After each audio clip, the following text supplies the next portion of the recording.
Arkadaşlar hepinize tekrardan merhaba. Yeni videoma, yeni savaş videoma hepiniz hoş geldiniz. Savaşa biraz erken başladık. 1 saat var savaşa. Ama sürekli taciz niteliğinde gelip AFK'ları kesmeye çalışıyorlar. Biz de bir nevi nöbette gibi bir şeyiz. Gelip buradan yan gezegenden şuradan AFK kesmeye çalışıyorlar. 1 saatte, 1,5 saattir bu şekilde şey yapıyoruz, savaşıyoruz. Savaş vermeye çalışıyoruz. Bir miktar puan kastım 1.200.000 bir miktarı da geçmişim. 57. sıradayım. Bunlar genelde bize saldıranlara karşı verdiğimiz mücadelenin eseri diyebilirim. Dediğim gibi savaşa 1 saat daha var. Savaşa gireceğim, videosunu da çekeceğim. Arkadaşlar kesiyoruz. Onlar bizi kesiyor. Sonra tekrardan şey yapıyorlar. Yani genelde gelip rahatsızlık verip AFK kesmeye çalışıyorlar. Biz de onlara müdahale etmeye çalışıyoruz. Neticede server hepimize ait. Bir o noktaya gidiyorum, bir bu noktaya geliyorum. Biraz o konuda problem yaşıyorum. Şu sesi biraz kıssam iyi olacak. Aynen öyle. Bir tık daha iyi. Arada bir şöyle Luna'ya vuralım. Bir oraya gidiyoruz, bir oradan ışınlanıyorlar, bir oradan ışınlanıyorlar. Kimi şey yapabilirsek hızlı bir şekilde savaşmaya çalışmıyoruz. Şu an savaşmıyoruz. Şu an verdiğimiz şey kendimizi korumak. Ya bu arkadaş da vuruyor mesela şu anda. Bununla bir ceset torbasına koyup göndermek şart. Evet. O gemisi düştüğü anda hemen bu gemisine altamızı yapalım. Puan kasıyoruz. Serverımızı koruyoruz. AFK'larımızı korumaya çalışıyoruz. Kendimizi korumaya çalışıyoruz. Böyle buradan nöbetleşe şuradan atıyorlar. Nereden saldırı olursa kim görürse o şekilde de serverımızı şey yapmaya çalışacağız ama rakip güçlü gözüküyor. Bakacağız. Ara ara böyle video açabilirim ya da direkt savaştan açabilirim. Bakalım. Hatta Luna saldırmaya tekrar başladı. Luna'nın gemisine vuralım. Savaşta büyük bir ihtimal tekrar açalım. Savaşta görüşmek üzere. Kendinize iyi bakın. Evet arkadaşlar tekrardan hepinize merhaba. Zaten bir giriş yapmıştık. Arkadaşlar sürekli gelip gittiler. Biz de onlarla uğraşmak zorunda kaldık. Bir 3,5 milyon bir puan kastım. Yani kasmak zorundaydım aslında. Çünkü AFK kesiyorlardı. Gelip puan kasmaya çalışıyorlardı. Biz de mecburen AFK'ları korumak zorundaydık. Güçlü olan loncalar var. Güçsüz olan loncalar var. Mecburen onları korumak zorundaydık. O son 18 saniye savaş için bir strateji belirledik. Biz genelde şimdi ben istediğim şuydu. Bir yandan da çay içiyorum kusura bakmayın.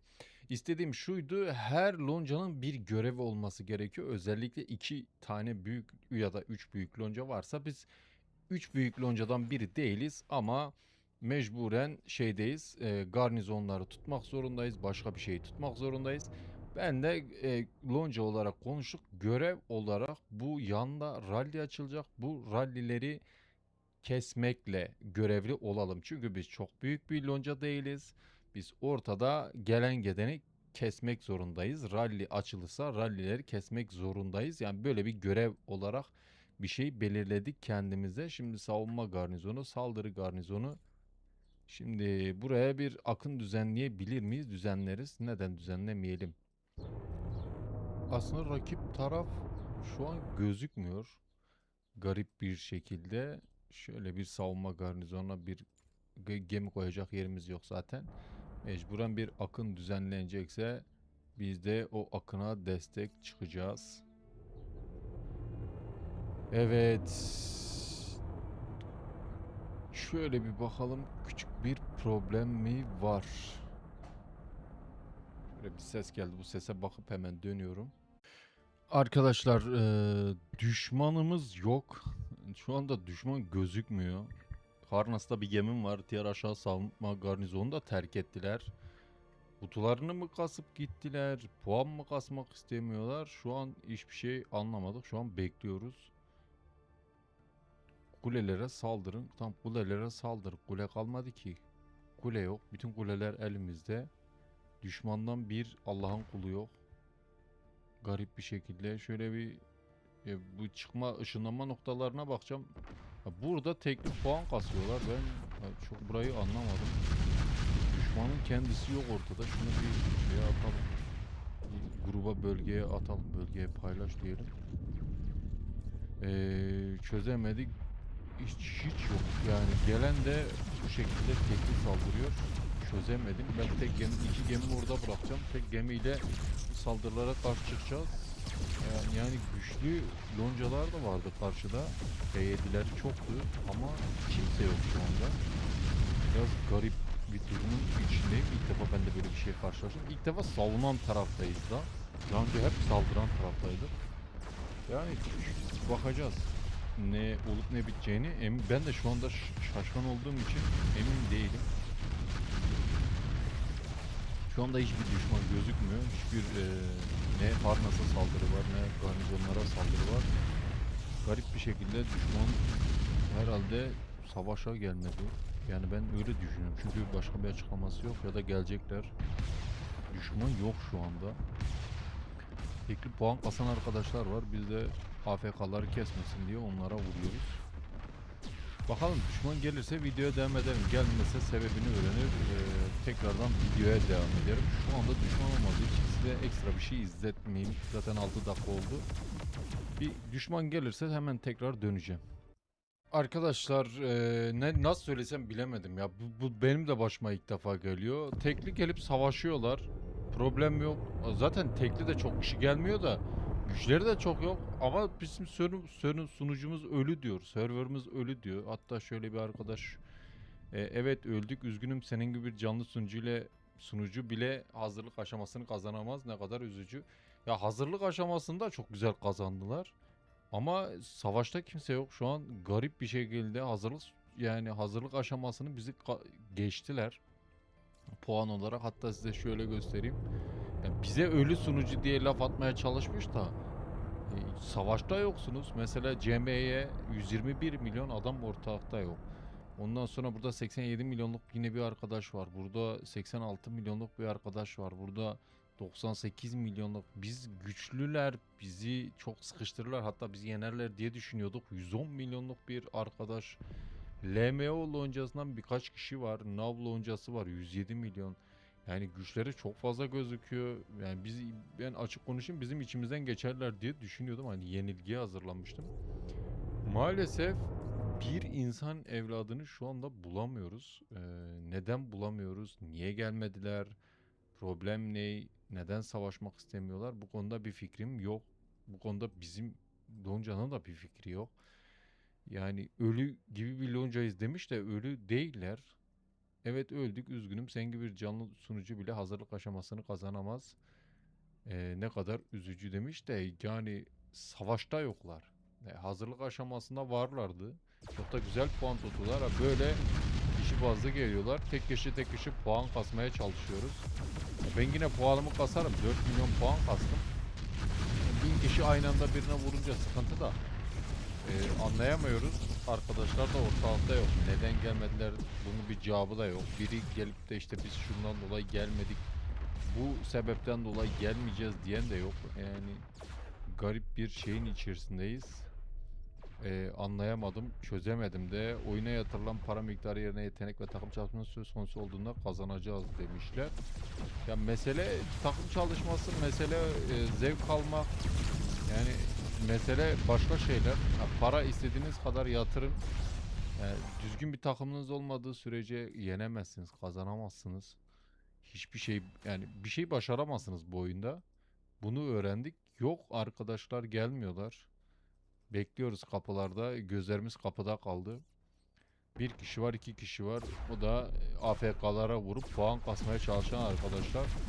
Yani 1055 sunucusunu biz böyle beklemiyorduk. Garip yani ben ilk defa böyle bir şeyle karşılaştım. Kendi adıma söyleyeyim.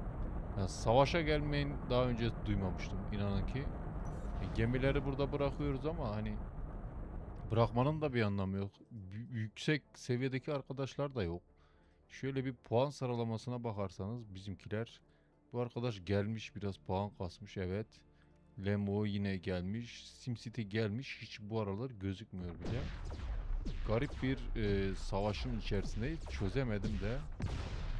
Bilmiyorum yani bu saatten sonra yapacak bir şey yok.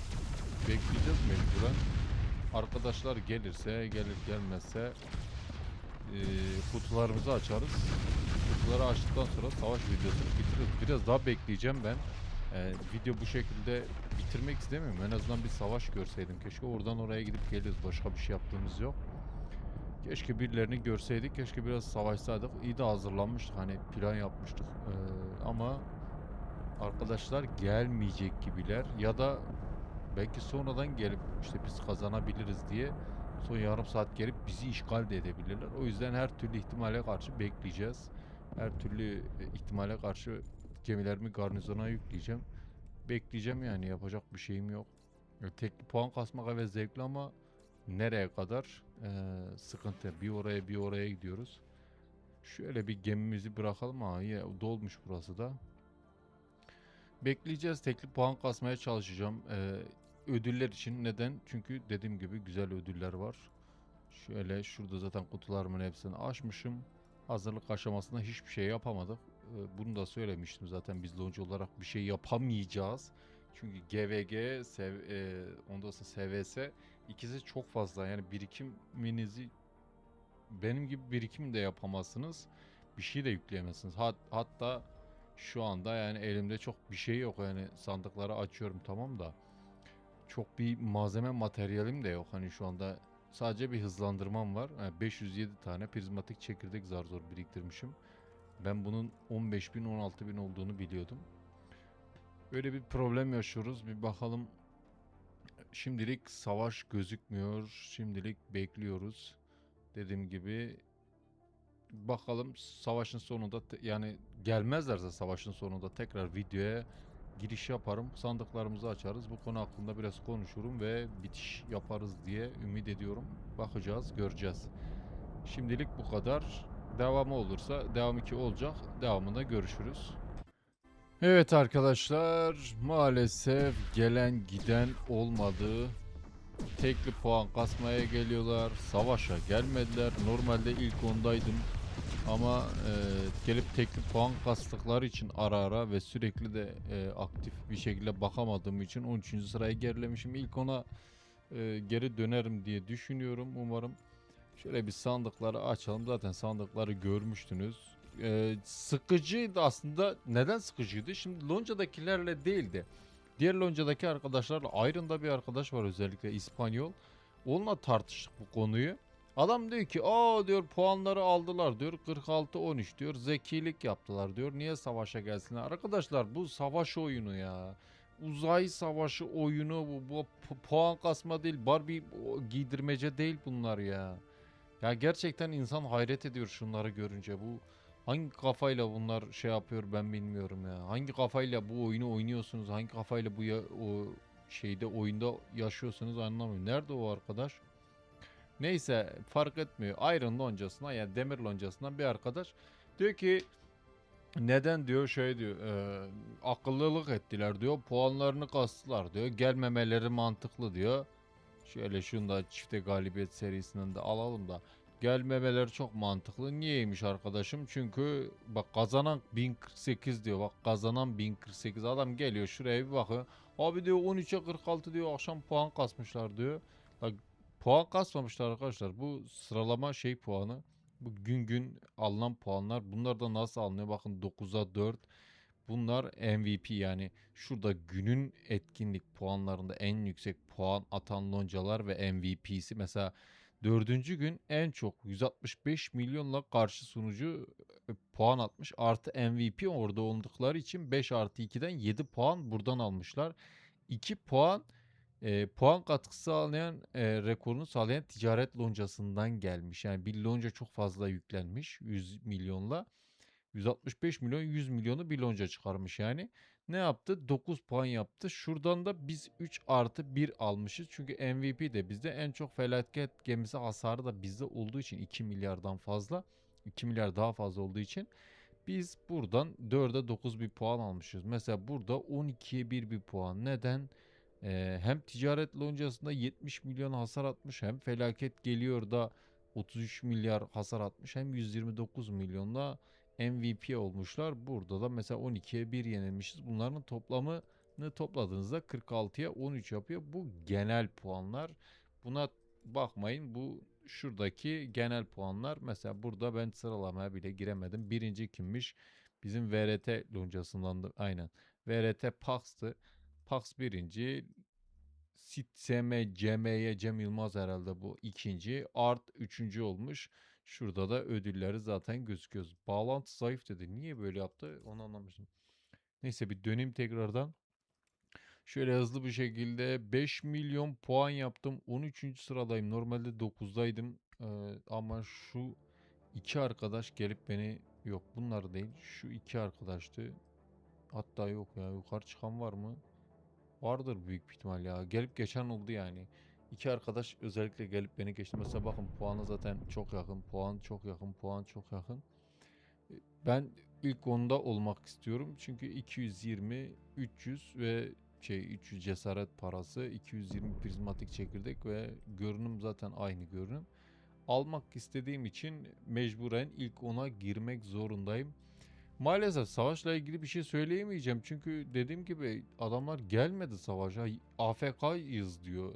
Şeyimiz çok az diyor. Benim anlamadığım şu mesele şurada arkadaş. AFK'nız azsa bu hazırlık aşamasındaki bütün puanları bu adam mı yaptı sadece? Hani şurada gözüküyor yani en kötü bir 90-100 milyon içerisinde 10 oyuncunuz var. Hani şunlarla gelip en azından bir şey alsaydınız, bir şey almaya çalışsaydınız. Yok abi, adamlar 2-3 yıl önce gelmediler. Şaka gibi. O 64 milyon, 65 milyon, şurada 70 milyon LMO. LMO karşıdaki en büyük önce 90 milyon şurada var.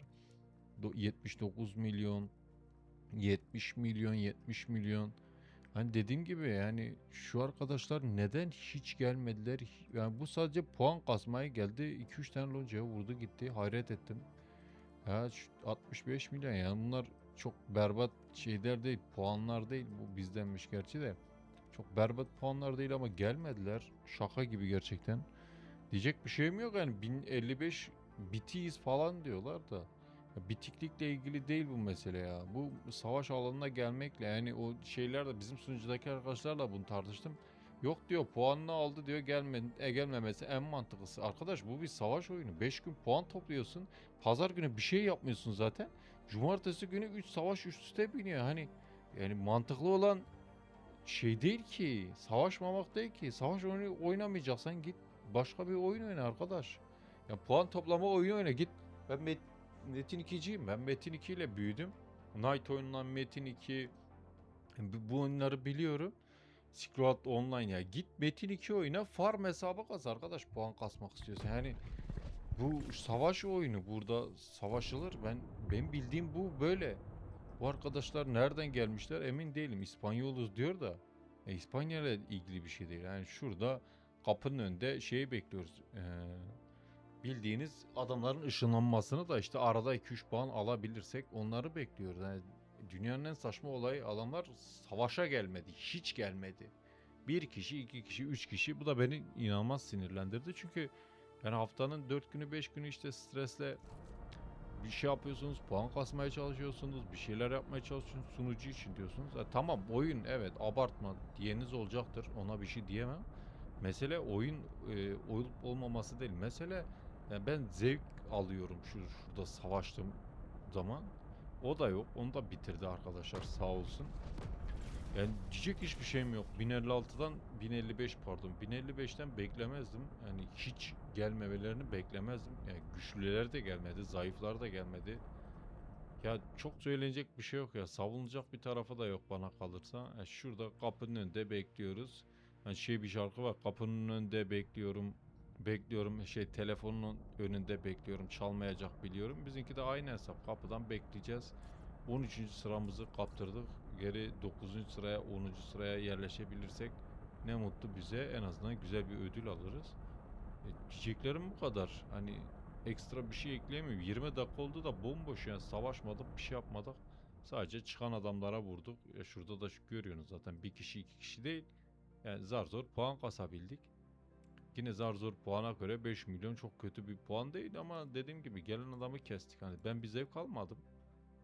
Keşke savaşsaydık. Keşke yani düzgün bir şekilde gelselerdi. Gelmediler. Yapacak bir şey yok. Bu savaşlık da böyle, artık savaş diyemeyeceğim. Bu şey kasıyorduk. Günlük sıralama kasıyorduk. Av sahası etkinliğinden 2 milyona yakında puan orada yaptım. Artık can sıkıntısından burada puan kasmaya gittik. Burada yaptık. Umarım burada birinciliği koruruz da. Şuradan 30 tane efsane kahraman parçası, işte görünüm alırız. 3 saatlik gemi hızlandırması çok önemli değil benim için de. Diğerlerini alırız. Burada da artık nöbetteyiz. Yapacak bir şey yok. Bu videoluk buraya kadardı. Kusura bakmayın. Yani savaş gösteremedim çünkü adamlar yoktu. Yapacak bir şey yok. Videoyu izlediğiniz için hepinize teşekkür ediyorum. Bir sonraki videoda görüşmek üzere.